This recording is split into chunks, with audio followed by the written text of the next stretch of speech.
what's up everyone? Happy New Year and welcome back to the Endo Channel. To any new souls out there watching, my name is Brittany Denson, and besides the fact that you're witnessing firsthand a overdue haircut, terrible hair day, I am so incredibly happy that you joined us, and please consider subscribing to help support my channel. The Endo Channel teamed up with M4 Productions as we hit the streets in Austin, Texas, raising much needed endometriosis awareness.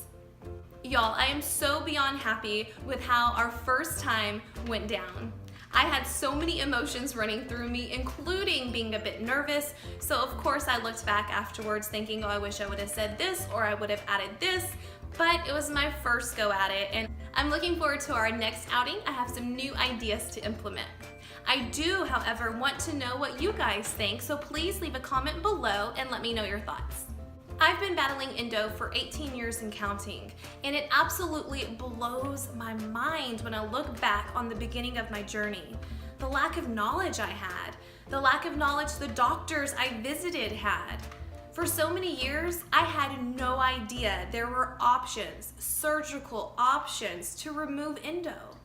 Ablation, where endo is burned off and the reoccurrence rate is much higher. Excision, where the endo is cut out and the reoccurrence rate is much lower. I had no idea that every woman diagnosed will walk her own endo truth. Not one case the same. I also did not understand that endometriosis is a progressive disease. This was eye-opening for me. I unfortunately didn't know for many years in the beginning of my journey that there are true endo specialists out there. Only a handful of them, but their expertise and knowledge is exactly what the community needs. If you didn't catch my latest video, make sure to check it out. I sit down with endometriosis experts and they answer questions directly from the community. It was so awesome. I will definitely keep you posted on the upcoming next one. Awareness for this incurable, monstrous disease is an instrumental part of change. We are the change. Knowledge is power. Awareness is key. Period. Okay, before we dive right in and hit the streets here in Austin, Texas, if you liked this video, please help support my channel by giving this video a thumbs up. And don't forget to subscribe so you never miss a bit with Brett. We'll see you next time. Hey, what's up everyone? We are here in the beautiful Austin, Texas as we hit the streets raising awareness for endometriosis. I will be quizzing the locals on their endometriosis knowledge, and I'm taking you with me. Let's go.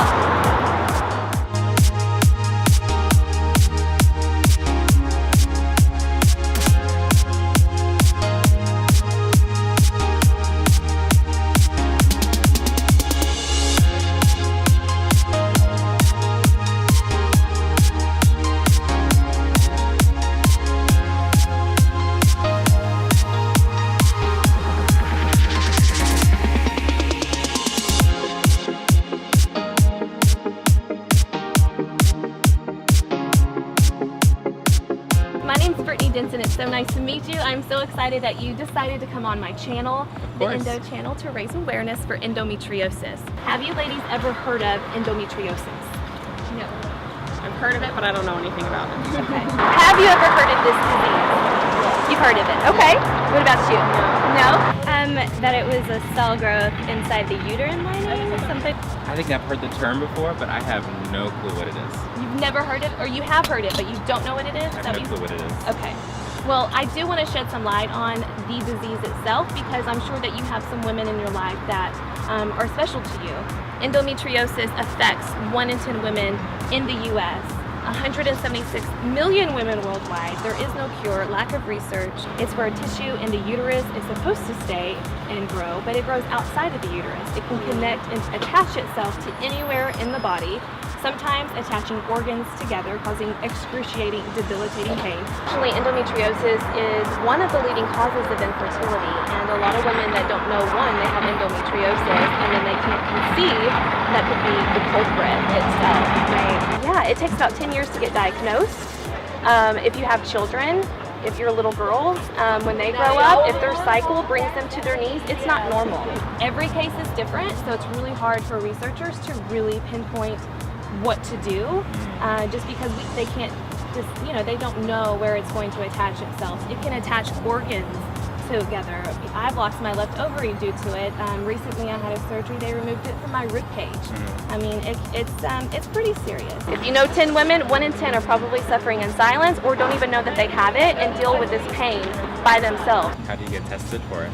That is a great question. How do you get tested for it? There is no testing for endometriosis, and that's one reason why we advocates do what we do.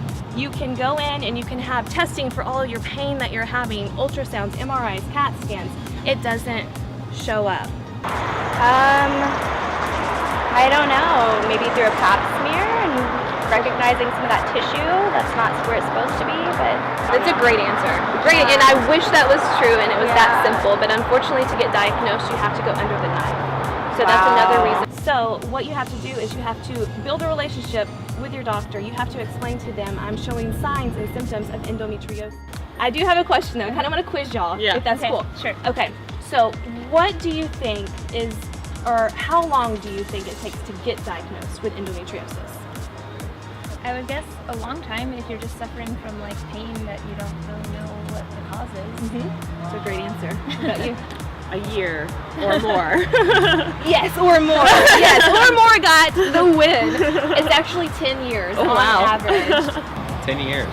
10 years to receive an official diagnosis. It might take 10 years to diagnose women because it's Quite a surgery. invasive, yeah. They have to really think that you have it before they go in to do this surgery. Wow. Simply because there is no simple blood test or a scan that it picks up endometriosis. So these women are going in with, I have pelvic pain, I'm having heavy bleeding. Well, that could be a lot of things. And they have to go under the knife in order to get a diagnosis. The thing is that it grows back. So it breeds off of estrogen and other things, and it produces its own, so it's going to come back. So staying on top of it, having your surgeries, birth control pills are options, different things like that.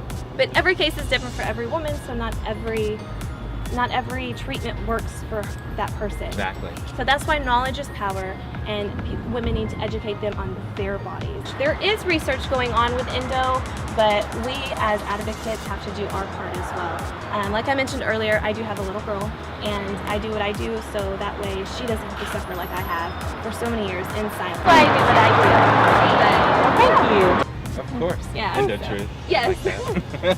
Thank you for teaching me. Of course. Thank you so much for your time.